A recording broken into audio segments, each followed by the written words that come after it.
שלום צופים יקרים. אדם שמתבונן בעולם שבו אנו חיים, לא יכול שלא להתפעל. יבשות, אוקיינוסים, גלקסיות, בני אדם, בעלי חיים, צמחים, משאבים. איזו בריאה נפלאה. אתם יודעים למה שווה על הקדוש ברוך הוא לברוא את כל העולם הזה? כדי שאנחנו נעשה חסדים אחד עם השני. נעזור איש לרעהו. את זה אומר לנו דוד המלך. עולם חסד ייבנה. הבניין של העולם הזה זה חסדים. שאדם עושה עם החבר שלו, עם האישה, אישה עם בעלה, עם הילדים, אנשים בחוץ, אנשים שהוא לא מכיר. זה מה שבונה את העולם. היסוד הזה מובא גם במשנה בפרקי אבות. על 3 דברים העולם עומד. על התורה, על העבודה ועל גמילות חסדים. התורה הקדושה שהקדוש ברוך הוא נתן לנו. עבודה זה עבודת הקורבנות, וגמילות חסדים, עולם חסד ייבנה. כולנו עושים חסדים. מרגישים טוב עם עצמנו. השאלה נשאלת היא, מדוע רגע לפני שאדם מחליט אם לעשות או לא לעשות, הרי מה עולה במחשבתו? מצד אחד, חסד זה דבר נפלא. מצד שני, אני הולך להשקיע פה או כסף, או כוח, או שניהם, או זמן. אז אדם עושה מה משתלם? האם משתלם לוותר על הדברים הללו, או לוותר על החסד? אז יש אנשים שמוותרים על החסד, בגלל השיקולים הללו.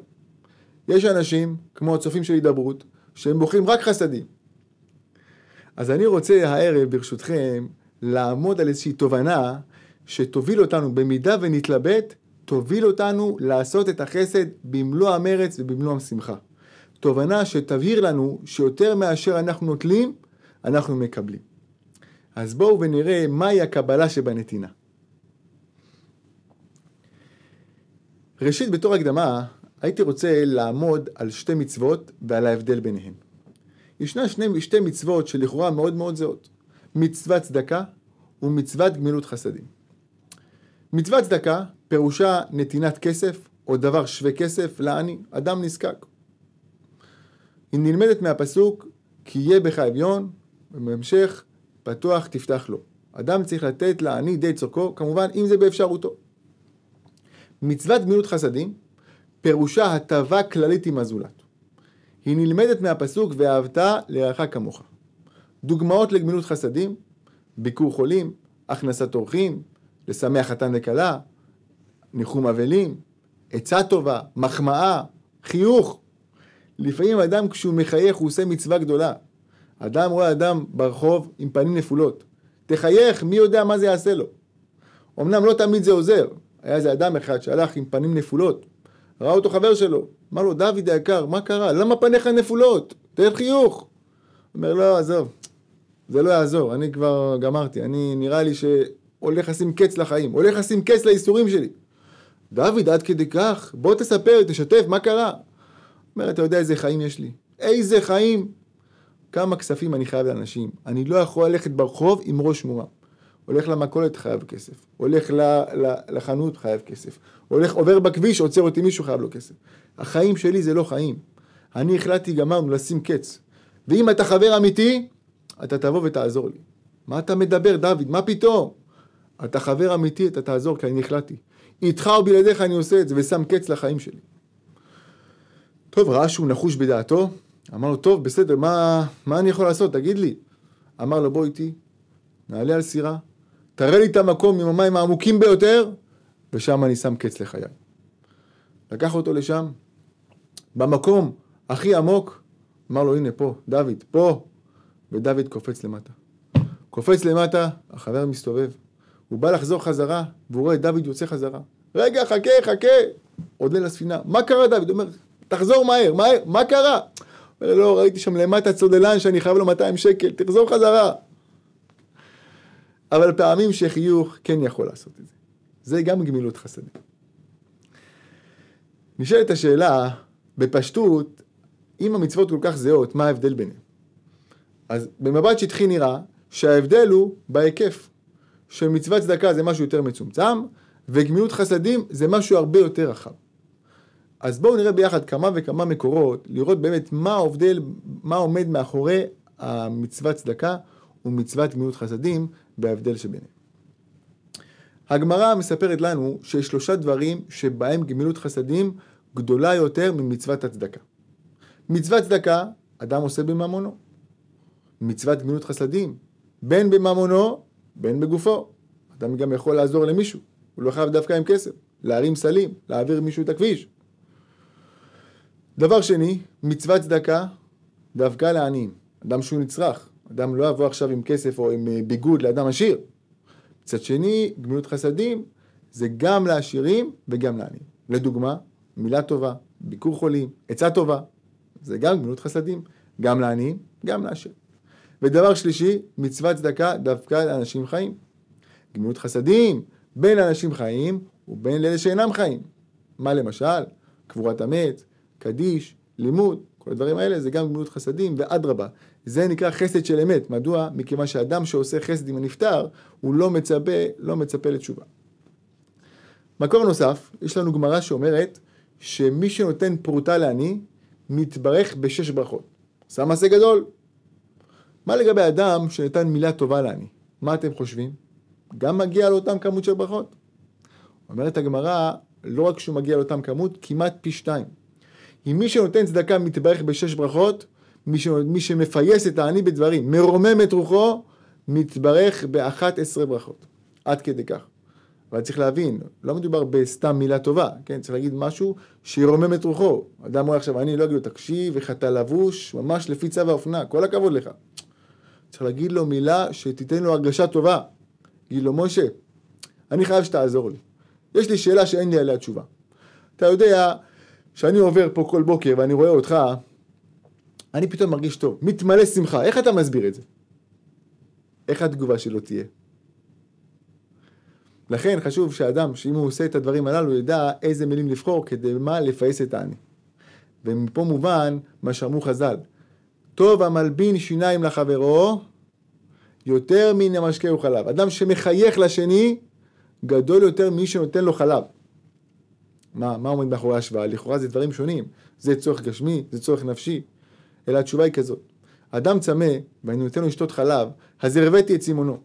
אבל כעבור זמן, שוב פעם הוא ירגיש צמא. לעומת זאת, אדם שהיה זקוק לחיוך, עבר לו איזה משבר, והחיוך הזה רומם את רוחו, הוא יכול להיזכר בחיוך הזה גם כעבור כמה שנים אפילו. עד כדי כך. זה נחקק בו. לכן, רואים מה המעלה של חיוך, של מילה טובה במקום. המהר"ל מסביר קצת יותר לעומק את ההבדל בין צדקה לבין גמילות חסדים. אומר המהר"ל, יש פה 2 גורמים מעורבים. יש את הגורם הנותן ואת הגורם המקבל. במצוות צדקה, הנידון הוא הגורם המקבל. מי שצריך את הצדקה. לעומת זאת, בגמילות חסדים, הדגש הוא על מי שנותן. זה שעושה את החסד. מה פתאום? הרי האדם שמקבל את החסד, גם הוא צריך את החסד. אמת לאמיתה. אבל פה הנידון לא פחות ויותר, זה הגורם הנותן. מדוע? מכיוון שחז"ל מלמדים אותנו, שאדם צריך להידבק במידותיו של הקדוש ברוך הוא. מהו רחום? אף אתה רחום. מהו חנון? אף אתה חנון. מהו גומל חסדים? אף אתה גומל חסדים. הלא הקדוש ברוך הוא רק נותן ונותן ונותן. ואנחנו צריכים להידמות לו בכדי להגיע לשלמות הרוחנית שלנו. יוצא שבמעשה הנתינה, יותר מאשר אני נותן, אני מקבל. אני מגיע לשלמות, לייעוד הרוחני שלי. ואת זה אפשר להבין ממה שמביא לנו התלמוד. אומר התלמוד כך, אמר רבי אליעזר, גדולה גמילות חסדים יותר מן הצדקה, שנאמר, זירעו לכם לצדקה וקיצרו לפי חסד. כלומר, הצדקה משולה לזריעה, והחסד משול לקצירה. מדוע? תכף נראה. ממשיך התלמוד ואומר, אם אדם זורע, ספק אוכל, ספק אין אוכל. אדם זורע, לא יודע מה יעלה בגורל התבואה.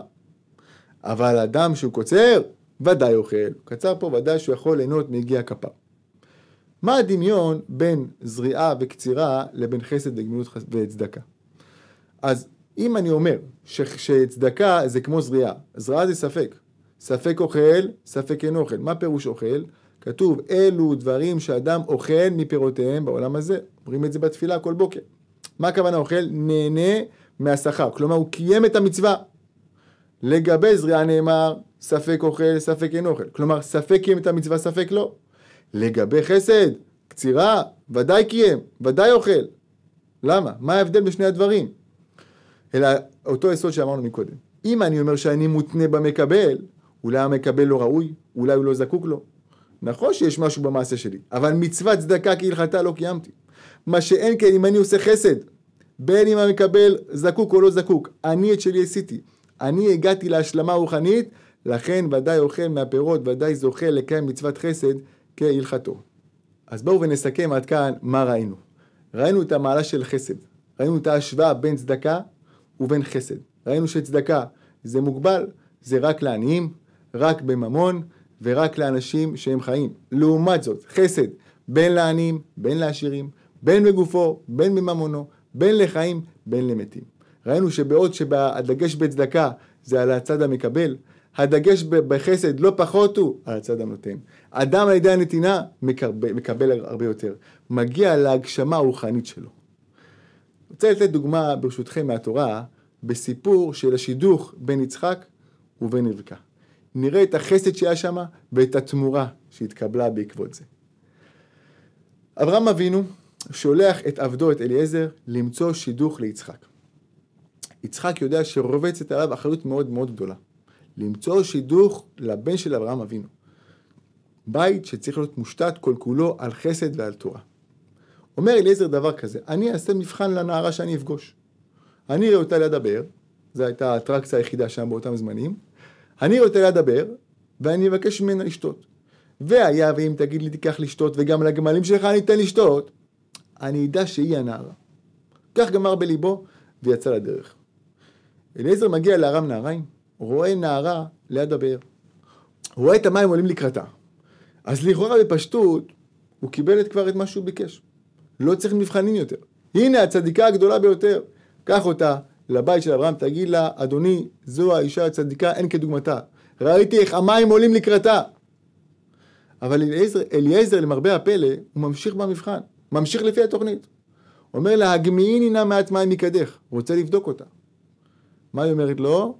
שתה, וגם לגמליך אשאב. שאבה לכל הגמלים. ונתנה לו לשתות. אומר אליעזר, עכשיו אני יודע שהיא האישה המתאימה ביותר. השאלה המתבקשת היא, מה פתאום אליעזר החליט, למרות שורה במי מדובר, להמשיך עם המבחן? אתה יודע מה מדובר, ראית איזה צדיקה. אליעזר מלמד אותנו, שמעבר לצדקות, צריך גם חסד. אדם צדיק ככל שיהיה, אם אין לו את מידת החסד, הצדקות שלו יתומה. ואת זה מה שרצה לבדוק אליעזר. ורק לאחר שנוכח לדעת שיש בה חסד, אז הוא החליט שהיא הנערה המתאימה. רואים מכאן מה שאמרנו שלמה המלך. שלח לחמך על פני המים, כי ברבות הימים תמצאנו. אדם שעושה חסד, התמורה, בין התמורה הנפשית שלו, שהוא מילא את עצמו, ובין התמורה הגשמית, לא תאחר לבוא. אני רוצה ברשותכם לסיים בסיפור שממחיש את העניין של החסד, ואת התמורה שמקבלים בעבור החסד. הסיפור התרחש באחת מעיירות המחוז ברוסיה. היה שם יהודי בשם רבי שמואל, היה סוחר, היה לו מפעל לייצור יין. ושם השלטונות קבעו שכל אדם שיש לו עסק מחויב להפריש מס מדי שנה לפי התפוקה. כמובן רבי שמואל עשה את המוטל עליו, היה מונה בברז הראשי, ולפי התפוקה היה מפריש מדי שנה את המס הנדרש. במפעל של רבי שמואל היו שם עובדים גויים. אחד העובדים, יום אחד בלי שאף אחד ידע, עשה חור באחד הברזים לפני היציאה לברז הראשי, והיה מוציא משם כמויות גדולות של יין בלי שאף אחד ידע. לימים ראה אותו אחד העובדים הגויים, והחליט שהוא יפליל אותו אם הוא לא ישתף אותו ברווחים. בלית ברירה הסכים אותו פועל, ושניהם ביחד ככה היו לוקחים כמויות גדולות של יין בלי לשלם. לאחר תקופה התגלה הריב בין שניהם, הגיעו למצב של ממש מהומות עד שהגיעה המשטרה. ראו שהם לא יוצאים מזה, והחליטו לחבור יחד ולהפליל את מי? את רבי שמואל היהודי בעל המפעל. השלטונות לא חכו הרבה, ראו שמדובר ביהודי, מיד תפסו אותו, הובילו אותו לבית המעצר. כל הטענות של החפות מפשע לא הועילו. ורק לאחר תשלום של ערבות מאוד מאוד גבוהה, החליטו לשחרר את רבי שמואל לביתו עד יום המשפט. רבי שמואל שלנו לא ידע נפשו מרוב צער, לא ידע מה לעשות. החליט לפנות אל מעונו של האדמו"ר מלובביץ'. הגיע לשם לאחר דרך ארוכה, ראה תואר ארוך משתרך, ודיבר עם הגבאי והסביר לו איזה צער עובר עליו, ואת הנחיצות להיפגש עם הרב. אותו גבאי דיבר עם הרב, ולאחר זמן לא רב, החליט הרב והסכים לקבל את היהודי לאות המצוקה שעוברת עליו. רבי שמואל ישב ובבכי סיפר לרב את מה שקרה לו. אמר לו, אני עובד עצות, מאין יבוא עזרי, מה אני אעשה? אמר לו הרב, ברגע שיבוא אליך יהודי, ויאמר לך, מאין יבוא עזרי, מאין יבוא עזרי, הוא רוצה עזרה, תעזור לו. והקדוש ברוך הוא ישלח לך את הישועה. המילים הללו נסחו בו עידוד, ורבי שמואל חזר חזרה לעיירה. כשהוא הגיע לעיירה הוא התבשר בבשורה לא משמחת. חברו רבי חיים נשרף ביתו, וגם העסק שעד הבית. ברוך השם לא נפגעים, אבל העסק והבית נשרפו כליל. אין לו פרנסה ואין לו קורת גג. הצטער מאוד רבי שמואל, ומיד שר לאיפה שהיה הבית של רבי חיים. שאל אותו אם הוא צריך עזרה, מה יעשה? דאג לו. גם רבי חיים מעצמו דאג לרבי שמואל בגלל מה שעובר עליו. התעניין רבי שמואל, אמר לו רבי חיים, תראה, אני רואה מה שקורה לך, בוא תגיד לי, איזה סכום דרוש לך כדי להתחיל מחדש? אמר לו, איני יכול רבי שמואל, אני רואה מה עובר עליך. אתה צריך עזרה בעצמך, איך אתה תבוא ותעזור לי? אני אסתדר. אומר לו, איך תסתדר? אומר לו רבי חיים, אומרים בתהילים, מאין יבוא עזרי? עזרי מעם השם, יהיה בסדר. אז רבי שמואל נזכר. מה אמר לו הרב? שיבוא אליך יהודי ויגיד לך מאין יבוא עזרי, תעשה את חפצו. והקדוש ברוך הוא יעשה את חפצך. אמר לו רבי חיים, תקשיב לי. אני רוצה שתגיד לי בדיוק מה דרוש לך. אני אתן לך, אני אסתדר. מה דרוש לך כדי לעמוד על הרגליים? תגיד לי, ואני אתן לך את הסכום הנדרש.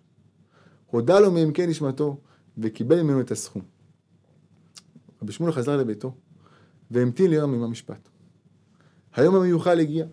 כל בני משפחתו, כל בני העיירה הגיעו לשם. קוראים פרקי תהילים, מתפעלים הקדוש ברוך הוא שיראה להם נס. מתחיל המשפט. תחילה עלו שני העדים, אותם זוממים, והעלילו עליו עלילת שווא. לאחר מכן הצטרף הקטגור בנאום מלא שטנה, וביקש להעניש את רבי שמואל בכל חומרת הדין. לאחר כל הדברים הללו, רבי שמואל לא ידע מה להגיד. נעמד על רגליו ואמר, אני חף מפשע. אני חף מפשע. וצנח על הכיסא שלו. ואז לפני שחבר המושבעים הגיע להחלטה, אמר השופט, אני אסכם את המשפט, ואני רוצה להוסיף משהו, ואז ניתן לחבר המושבעים להחליט. ואז אמר השופט ככה, אני אספר לכם סיפור קצר. לפני שנים רבות, היה בן למשפחה אצילה. הבן הזה החליט למסע, לגלות את העולם, להגיע לכל מיני יעדים שהוא רצה להציב לעצמו. באחת התחנות, ברכבת, נגנבה לו המזוודה. מצא את עצמו בחוסר כל, בלי כרטיס נסיעה, בלי מזון, בלי כסף, בלי ביגוד, בלי כלום. ישב בתחנה ונשרח ממקום למקום. אף אחד לא שם לב אליו, לא ידע מה יעלה בגורלו, פניו גבושות בקרקע. רגע אחד לפני שהגיע לייאוש גמור, פנה אליו אדם סוחר, אמר לו, תגיד לי, אתה צריך עזרה? אתה רוצה שאני אעזור לך? אתה נראה רעב, בוא איתי.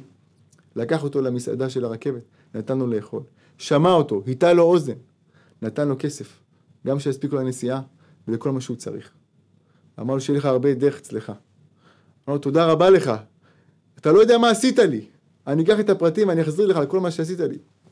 אין צורך, שיהיה לך דרך אצלך, פנה משם והלך. לימים אותו נער התעלה והתעלה, ועד שהוא נעשה שופט. אתם יודעים מי זה הנער הזה? הנער הזה, זה אני היושב פה לפניכם. אתם ודאי תמהים, מי זה אותו סוחר נדיב שעזר לי? אני אגיד לכם, הסוחר הזה לא אחר מאשר רבי שמואל. אותו אדם שמואשם בגניבה. ניכרים דברי אמת, ואני מאמין שזה ההזדמנות שלי להחזיר את החוב הכספי וגם את החוב המוסרי. ועכשיו חבר המושבעים יגיע להחלטה. נכנסו לאולם להתכנס, חזרו חזרה ואמרו פה אחד. שמואל, הסוחר היהודי, חף מפשע. איזה רגשות של הנחה ורווחה יגיעו לשמואל ולכל הסובבים אותו. מאין יבוא עזרי? עזרי מעם השם. זכר מה שאמר לו הרבי. שלח לחמך על פני המים, כי ברבות הימים תמצאנו. האדם שעושה חסד עם הזולת, יותר ממה שהוא נותן, הוא מקבל. וזוהי הקבלה שבנתינה. שלכולנו המשך חיים מאושרים, מלאים בחסדים. תודה רבה על ההקשבה.